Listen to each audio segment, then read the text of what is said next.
Well. Seems like we're back to this background, eh? Well, why not? This particular YouTuber is called Jon Solo. He's a YouTuber based in Florida. Yeah, he was based in Florida. And I just thought, why don't I react to him? He had uploaded a video.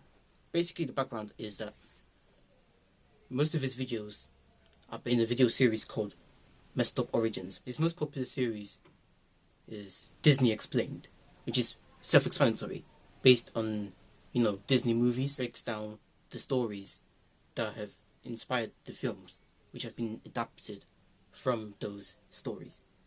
He also has other series called Mythology Explained, which is about Greek mythologies, Roman mythologies, any mythologies from the ancient world. He also does Fables Explained, which is about fables, and you get the picture. I just thought, why don't I react to a video that he just uploaded? It's about John Henry. Since the actual video that he uploaded is like 16 minutes, and I ended up reacting to it for 45 minutes, you are only going to see highlights of my reaction to his video. If you want to watch the rest of Jon Solo's video, the link will be in the description box down below. Before you watch the rest of this video, hit the thumbs up, dislike if you want to as well. I don't really care at this point. Hit subscribe, the bell, comment down below, follow me on social media, my Spotify account, my podcast, everything. In fact, I may turn this reaction video into a podcast at some point. I'll stop rambling now and get on with today's video. However, last week I saw a comment suggesting I cover him for Black History Month, and I thought, alright, let's fucking do it. Black History Month in America, in case you didn't notice, he's from Chicago in the Middle East. Not that it matters, but in the case of Black History Month, because I live in London, UK, and so we celebrate Black History Month on October. America, on the other hand, they celebrate Black History Month in February. So, yeah. My nose to the grindstone, started researching, and found that a historian named Scott Reynolds Nelson had not only written a very in-depth book about the folk hero, he may have forgotten the true identity of John Henry, and along with it, the true story that inspired the legend. Thanks to his incredible work, I was able to put this episode together and deliver a streamlined version of John Henry's origins that isn't built entirely on speculation and conjecture. Don't get me wrong, there's always going to be some speculation involved when studying the past, but when it comes to John Henry, this is about as conclusive as it gets. By the way, what's that video? That like button with your 20-pound hammer, subscribe for more content check like the channel this on a out, weekly watch that video, basis, and of Paul course, Bunyan. enjoy. Alright, cool. And I really liked it, because I'm a dedicated fan. Let's start with a rundown of his story. John Henry's legend began circulating in the 1870s in the form of a ballad that hammermen on the railroad sang to keep a steady pace as they worked. For years and years, his story was passed around between laborers of all kinds, dock workers, coal miners, lumberjacks, etc., who each put their own unique spin on it, but never bothered to write it down. There's also 4 key components one usually finds in each so it's basically about this dude dying just to try something out. Results of his legendary race against the steam hammer, Henry's death and burial, and the reaction of his wife. Wanting to stay true to form, each of these components was actually included in the animated short Disney produced about the ballad back in 2000, as well as some added backstory to John Henry's character. That isn't to say it's not true, though. In fact, the reality could be even worse than the story we're familiar with. John Henry was more than just a victim of slavery. He suffered the brunt of racial injustice throughout the majority of his short life, which he spent almost entirely in chains. In the spirit of that, in the sections that follow, we're not only going to shed some light on who John Henry may have really been, but also the horrible conditions he had to endure on the railroad and how he really lost his... Yeah. If John Henry really was a slave, well... I mean, the racism is real. Don't get me wrong, guys. Racism is all but gone. We think about the obvious parts of it, but the obscure parts of it, no, it hasn't gone. They haven't gone. And us in Britain like to think that we're not as bad as America, but then again, we did start it with the slave trade. So I say we. I'm not even a UK citizen, but I lived in this country for more than 10 years, so it doesn't matter. I mentioned in one of my videos that I was not going to talk about politics or what I believe in, regardless of being politics, religion, anything, unless the time calls. I mean, we are watching a video which is loosely based on the politics of the time, if you could even think of it as such. So kind of makes a bit of sense that I am talking a bit about it, but this is about John Henry. It's not about me. So let's just move on. All right. Life to a steam-powered drill, but not in the way everyone thinks. So to track down the identity of John Henry, the first thing one has to know is where to look. And while the ballad never explicitly says where it takes place, many experts agree that West Virginia is the most likely location. The Chesapeake and Ohio Railway was building a massive new track in West Virginia that went through the Appalachian Mountains to the Ohio River. And two, it was on this very track that some of the very first steam drills in America were used. Now, depending on what version of the song you hear, John Henry was usually one of three things: a free man who was indentured to the railroad company, a newly freed former slave, or a prison inmate being forced to work as he serves his time. Well, according to some old records at the Virginia State Penitentiary, there just so happened to be an inmate named John Henry who was leased to the Chesapeake and Ohio Railway mentioned. Here on your screen, you can see a recreation of his official prison records. Some of the most notable details are that he was born in New Jersey, only 19 years old, and he stood at a whopping 5'1" and 1/4 inches tall. Jeez, nah. So he was a year older than me, yet I'm way taller than him. You heard that right. Your man was a short kid. He was arrested for breaking into the house, and larceny. If you're like me, you're probably surprised to hear that because the ballad always portrays him as this giant hulk of a man. Before being arrested and forced to drive steel, it's believed that John Henry worked in a camp for the Union military and was down in Virginia on assignment. At 5'1", he would have been too short to be a soldier, but he may have worked as a cook or laborer in some other capacity. Now, you may have also noticed why too short to be a soldier? soldier? That he was serving 10 years for housebreak and larceny, meaning he broke into someone's house and stole something they owned. And if you're thinking that 10 years sounds like an awfully long time, basically, he's in jail for robbery. Sentence a 19-year-old to prison for a non-violent crime, you would be right. But a fact that might not surprise you is that immediately after the Civil War, the court system... Oh yeah, because, he's black. Give him more time than they would to his white counterparts. I mean, that is part of the racism. In the southern United States was about as corrupt and racist as you could get. You see, in 1865, the same year the Civil War ended, Virginia instituted what came to be called black codes, set of laws made for the sole purpose of incarcerating as many of the newly freed African Americans as possible. Why? Prohibited vagrancy, which was defined as the flooding of black men and women into public spaces. It was illegal for black men and women to be without employers. African Americans weren't allowed to testify against whites. And it was now illegal for blacks to have an air of satisfaction. What the heck does that mean? It means that America is so racist as Meaning they couldn't show delight about the end of the Civil War. Because how dare they be satisfied that their people were no longer slaves? Shame on them. Really. And on top of all this, punishments for property crimes increased dramatically. Valued at more than $20 was now punishable with 5 to 10 years in prison instead of 1 to 5. What did you say? For example, stealing goods valued at more than $20 was now punishable with 5 to 10 years in prison instead of 1 to 5. Oh, so white people only served half the time that black people did back then. $20 was considered significantly more back then, but still, 5 to 10 years?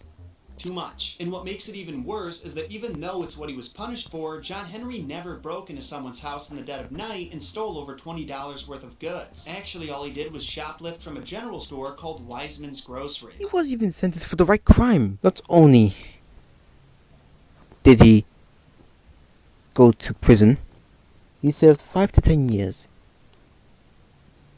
which is double that of white person. He didn't even break into a house. He broke into his shop. That does not carry the same weight as, breaking into someone's house, alright? So I'm just going to give you my oversimplified version of what happened. A few shitty people in power did a few shitty things with their power. That includes the judge, who saw that Henry's charges were far too severe for his crime, so he gave the plaintiff more No, that is so stupid. time to collect evidence to use against him, and a guy named Charles Byrd, the assistant commissioner of the Freedmen's Bureau, who instead of giving aid to the newly freed slaves like he was supposed to, sought to put as many behind bars as possible.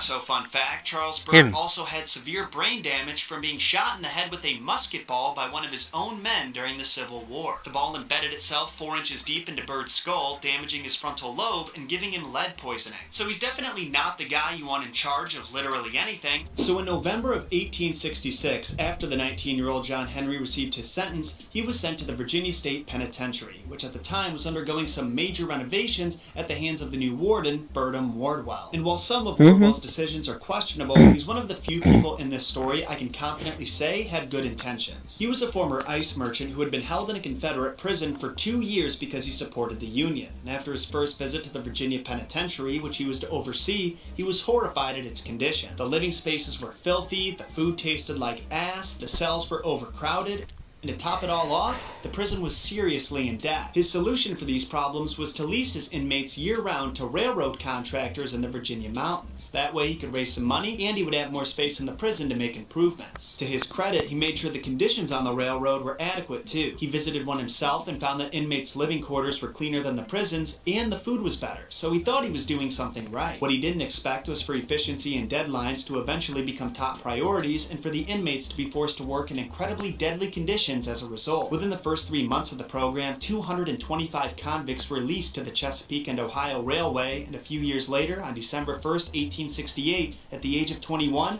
John Henry was sent to work. He was what's called a hammer man or a steel driving man. His job was to turn big rocks into little rocks and to hand drill the holes they'd place dynamite into. So now the question is, which of the C&O tunnels was John Henry working on when he faced off against the steam drill? And there's 2 options that experts suggest most often: Big Bend Tunnel and Lewis Tunnel. However, Scout Reynolds Nelson gives us enough evidence to rule out one of those. According to some engineering reports he dug up, the contractor in charge of the Big Bend Tunnel didn't use steam drills because he didn't trust them, and the rock in that part of the mountain wasn't hard enough to deem it necessary. Since the inclusion of the steam drill is vital for John Henry's story, we can almost guarantee that he didn't work on the Big Bend Tunnel. So he worked at Lewis Tunnel. In front of the tunnel, that much more awkward. However, we know that for the Lewis Tunnel, drills were sought out immediately over concerns about the efficiency of the inmates and their ability to penetrate the exceptionally hard rock in Lewis Mountain. So this is where the steam drill part of the legend comes in, where you can start connecting dots between what's fact and what's folklore. Even though they were advertised as being cheaper and more efficient than manual labor, steam drills had a lot of problems as a result of the insane amount of dust they generated clogging up. Looks like a pneumatic drill, twice its height, propped up by a tripod.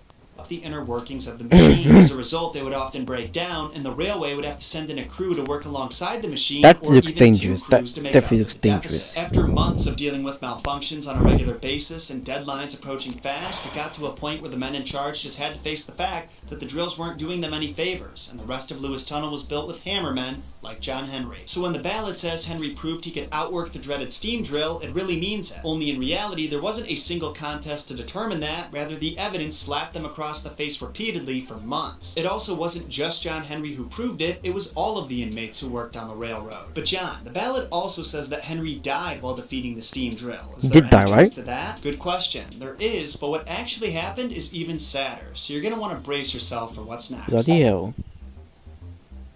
It's gonna be a Hello Doctor's my old friend all over again. The reason we're confident that John Henry died on the railroad and not in prison is because his name isn't mentioned on any surgeon reports, and he just disappears from prison records without any mention of parole, escape, or release. We also know that line of work was incredibly dangerous. Just between September 1871 and September of the next year, 380 African American convicts were released to the railroad, and 150 of them died from an injury or illness they obtained while working. It's also possible that Henry died from a tunnel collapse or explosion, but judging from the autopsies of the fellow workers, and even more likely cause may have been lung disease. The inmates were forced to work right next to these drills as they were spitting out dust without any protective gear. And even after That's the sad. drills were done being used because they just didn't work right, the inmates continued to breathe in those tiny microscopic fragments that were floating around in the tunnels for the next 2 years until the job was completed. So yeah, like the story says, John Henry did die working alongside a steam drill, but it wasn't immediate. He didn't die of exhaustion or heart failure, but instead a lung disease that slowly strangled him from the inside for a period of 6 months to 2 years. The ballad is pretty spot on with this one too, at least if you read the right one. There's some versions that claim he was buried under the railroad tracks, but others say he was buried by the White House. This was not a reference to the president's home, but rather a mass grave that was discovered by the only white building at the Virginia State Penitentiary,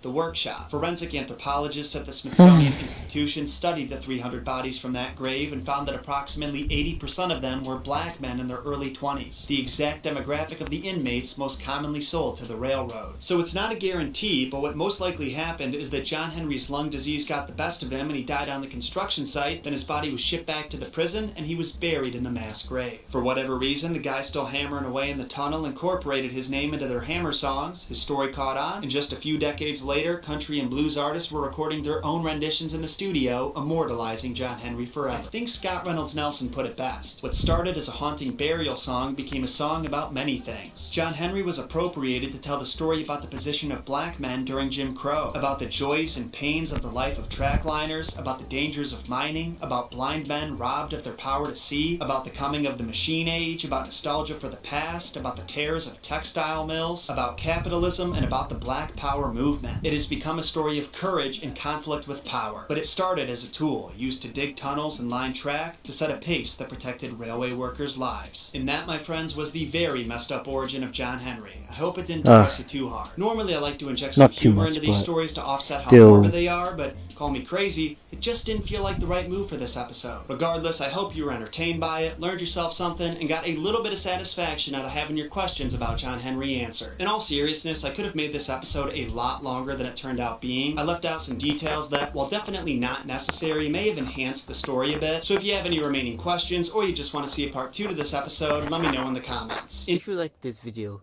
then hit the thumbs up. You can hit the thumbs down to dislike as well if you want to. I don't really care at this point. Subscribe, hit the bell, comment down below. Follow me on social media, my Spotify account, my podcast as well. This video may have a podcast version soon, hopefully. I'll let you know when I end up releasing this as a podcast in due course. Anyways, right yellow and goodbye. Just levitate.